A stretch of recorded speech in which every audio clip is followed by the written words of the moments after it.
Gobierno de Navarra. Nafarroako gobernua. Ikusi nahi duzue energia? Gizakiok haizea domatu dugu, haizea ezi dugu. Erran daiteke adibidez, nire portatilak haizearen bitartez funtzionatzen duela.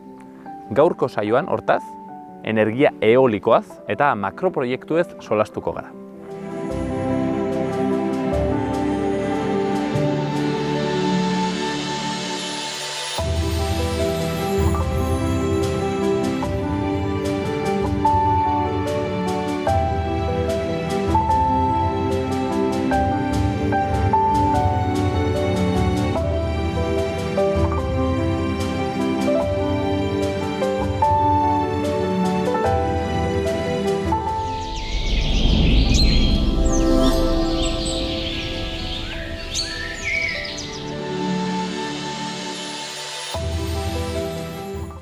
Saioarekin hasi aitzinetik, omenalditxo bat Nafarroako paisaiei. Bidasoa ibaia baita, izokinetan lehena eta bakarra. Ipar muturrean, Nafarroako alderik ezeenean, aitzina doa Bidasoa ibaia, Altzadien eta Sahastien artean itsasoaren bila, Kantauri hurbil baitago. Hain zuzen ere, itsasoa hurbil egoteari esker, izokinek, kolakek eta lanproiek ibaian goiti egiten dute, Nafarroako gainerako ibaietan ez bezala. Arrantzalek gogoko dute Bidasoa, eta lehen bizikoaren bila aritzen dira lehian. Denboraldiko lehen izokina nork harrapatuko.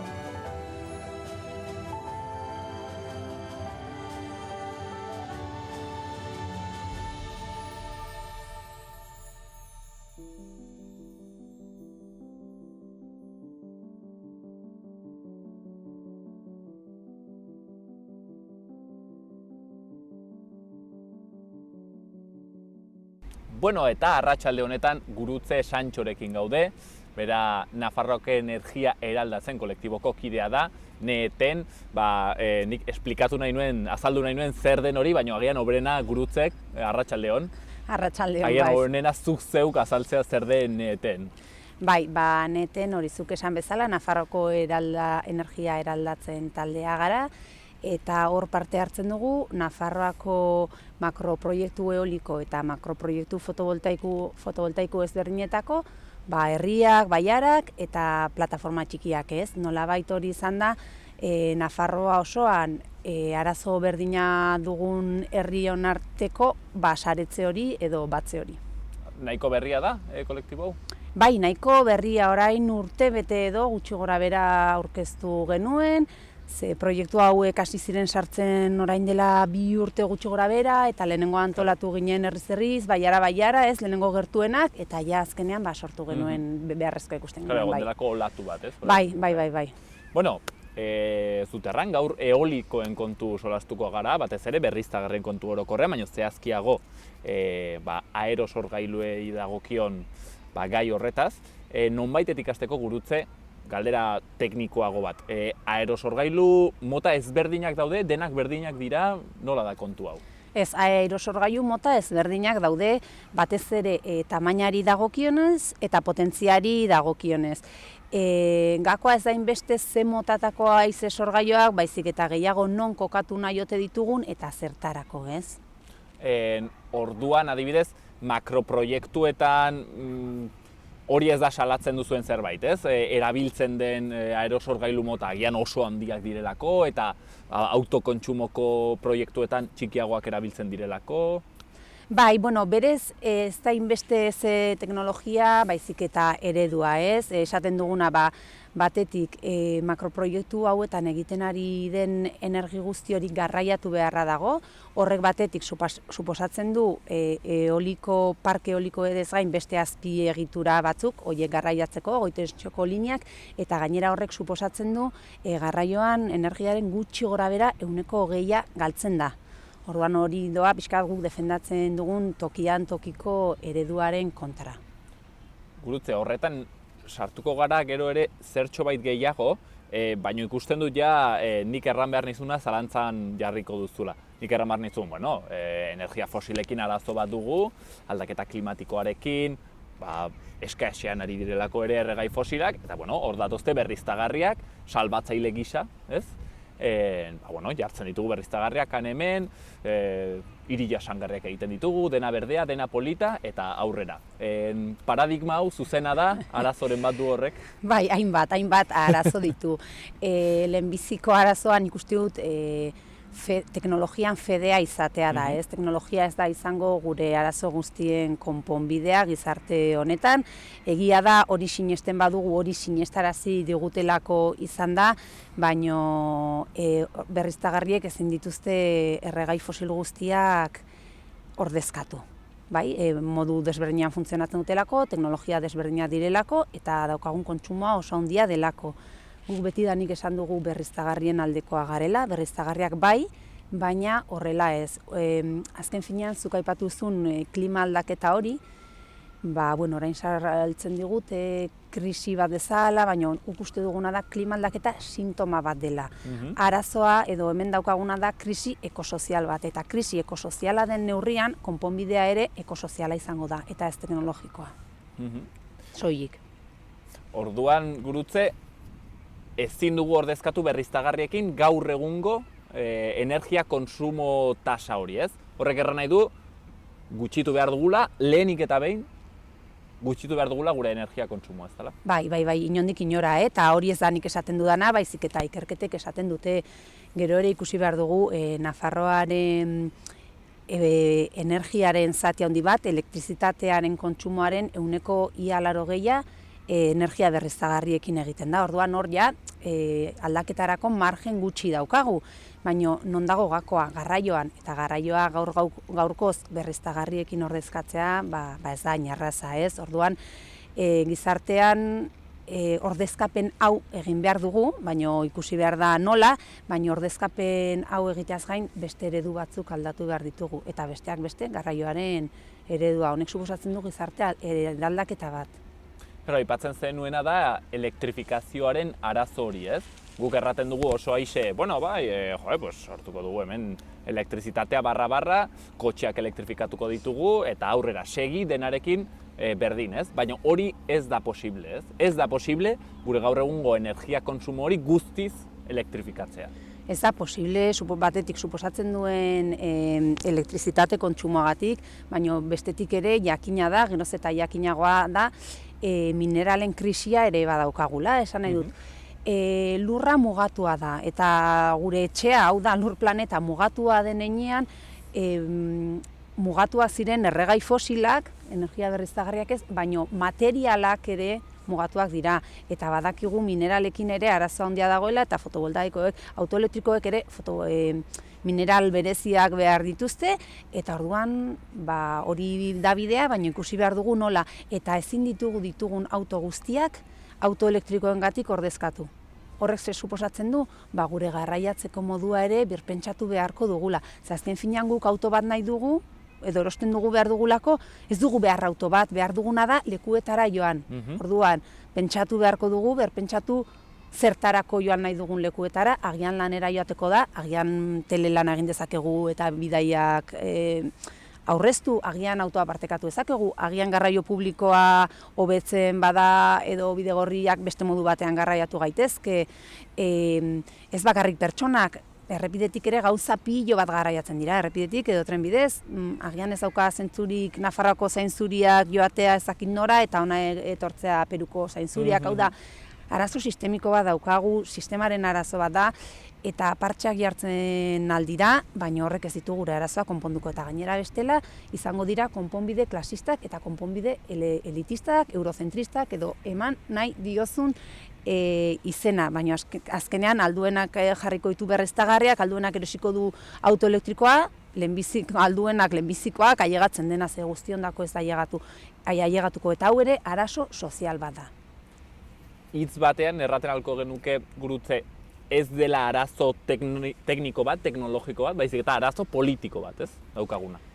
Bueno, gizarte arazo bat daukagu eta politikak egin batean egiten duena da ditugun arazoiei konponbideak ematen saiatu edo kudeatu, baina argi dago ere politika krisian dagoela, politika ez dela gai, egin behar diren aldaketak aurrera eramateko bakarrik, inoiz baino gehiago politika herritarron eskutik joan behar da, eta konponbideak izan behar dira gizartearen aldetik eta politikaren aldetik. Eta kasu honetan ere, beharrezkoa da, inoiz baino gehiago parte hartze hori irekitzea, eta denon arteko konponbideak sustatzea. Pixka sartzeko makroproiektuen eta poligonoek ekartzen dituzten arazoetan, zen erranen zenuke direla bere ingurumen inpaktu nagusiak? Adibidez, niri burutzen zait zerbait errateko, egitura horiek jartzea hori bera, seguraski nahiko kaltegarria da, ez? Pentsatzen du, zeren guk ikusten ditugu, esparrago horiek, zainzuri horiek, eolikoenak, baina pentsatzen dut horren azpian ere, egongo dela kristoin lur mugimendua, zementua eta bar. Hori bakarrik horretara mugatuta, Hori da, horregatiko hartzen bazara guk ez dugu parke eolikotaz hitz egiten, parke bat hau da, baizik eta poligono eolikotaz hitz egiten. Zergatik, ze azkenean poligono eoliko batek, edo fotovoltaiko batek, berdin zait, suposatzen duen lehenengo aldaketa handia eta ingurumenari dagokiona da, lur bat berez naturala zena, industrializatzea. Ze azkenean, zuk esaten duzun bezala, hoien azpian ere porlanezko egitura izugarria dago. Hoie garraiatzeko ireki behar dira pistak. Pista batzuk gutxienez 6 metroko zabalera dituztenak.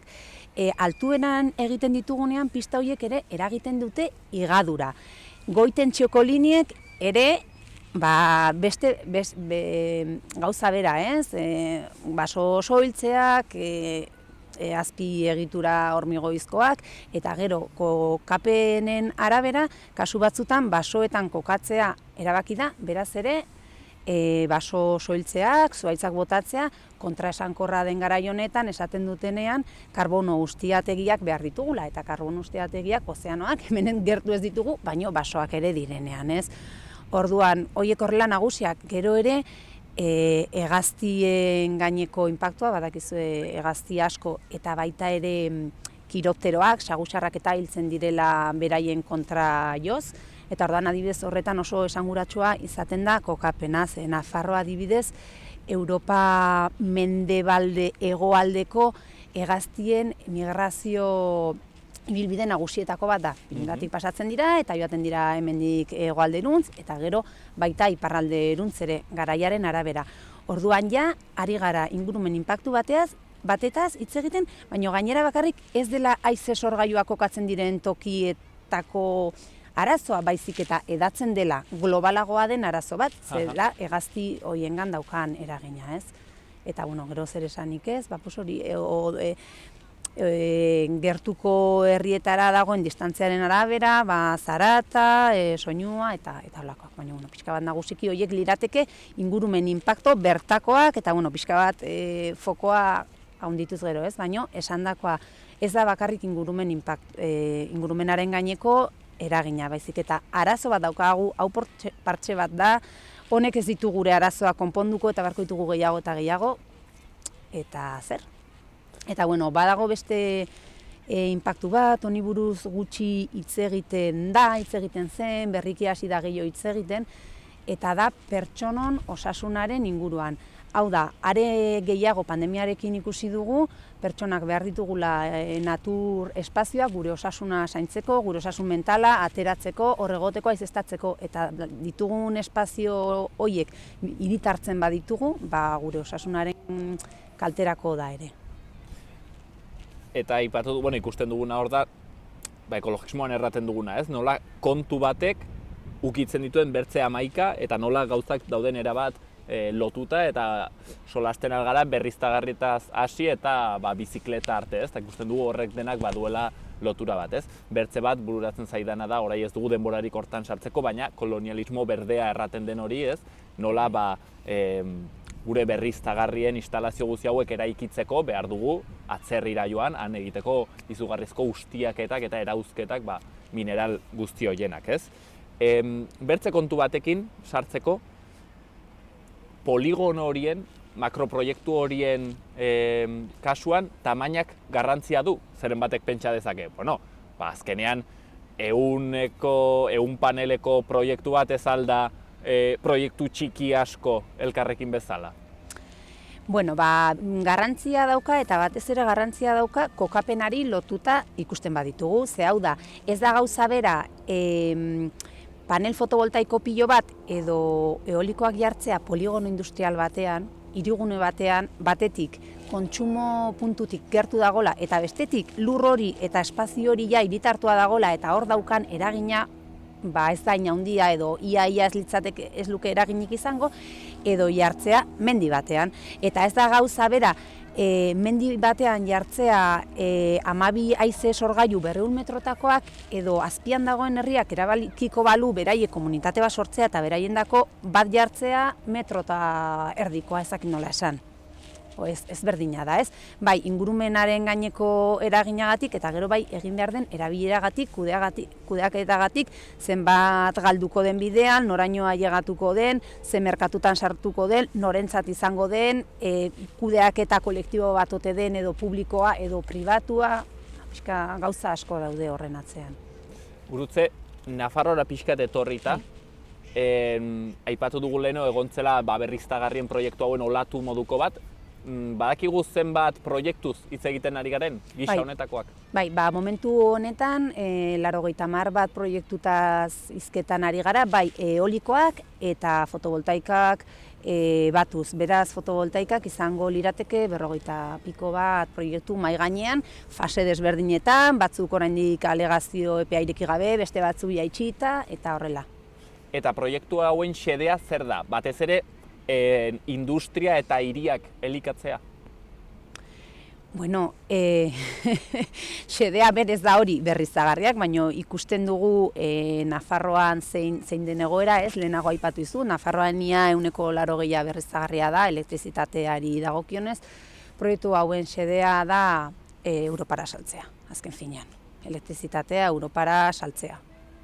Eta honek badu nolabaiteko lotura bat hidrogeno berdearen kontu horrekin, orai erabat modan dagoena, eta Europak apostu handi bat egiten ari duen energia mota horrekin? Bueno, lotura esan dezakegu dena PAK edo estrategia beraren barruan dagoela, ez? Hori, teknologia berriak, berriztagarriak deitzen direnak, zeren ulertu dezakegu fotovoltaikak eta eolikoak berriztagarriak izan daitezkela baldin, eta zaintzen badugu kokapena eta kudeaketa eta baina hidrogenoa hor, beste kontu bat da, ez? Horri buruz itzen beharko genuk ere.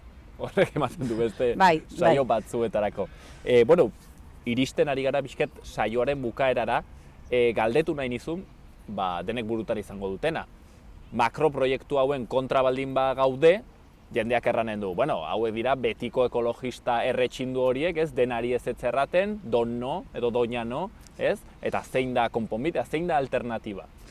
Hori, ez, berriztagarriak bai, baina non eta nola. Eta non eta nola esaten dudanean, non begiratu behar den lehenbiziko gauza da, non dagoen energi eskaera hori, batez ere hiriguneetan dago, hiriguneetan baitugu poligonoetan, poligono industrialetan ere badago eskaera, eta nik tarteka ikusten ditut poligonoetako teiatuetan plaka fotovoltaikoak, baina oraindik teiatu pilo bat utxik daude, Iruñan, Iruñerrian, bai poligonoetan, eta bai teiatuetan, udal instalakuntzetan, eta barrez, orduan kudeaketa publikoa, sustatu behar da autokonsumoa, energetikoa, gertu, galera horiek ez egoteko, eta nik uste dut, hasieran esan dudan bezala, izan behar dugula ikuspegi orokorrago bat, eta energia ez ikusi bakarrik entxufea eta elektrizitatea bezala, energia gure bizitzan dago arlo guztietan, ikusi behar dugu zeioan etorriak ditugu garraioekin, eta horri eskua sartu behar zaio, ez? Garraio bai pertsonen garraioarekin,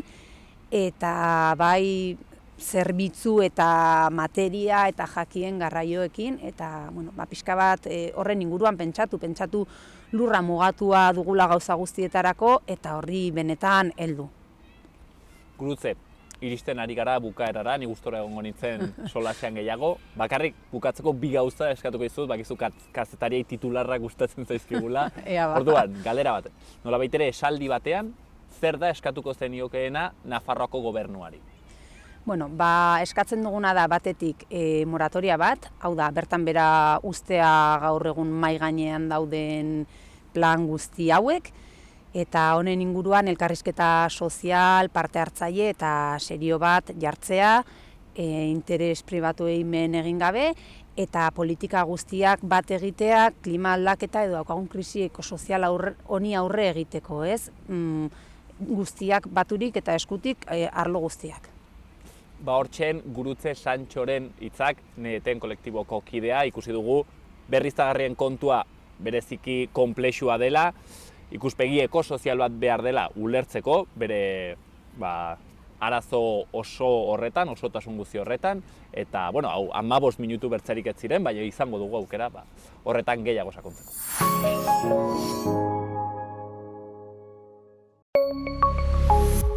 Gobierno de Navarra. Nafarroako Gobernua.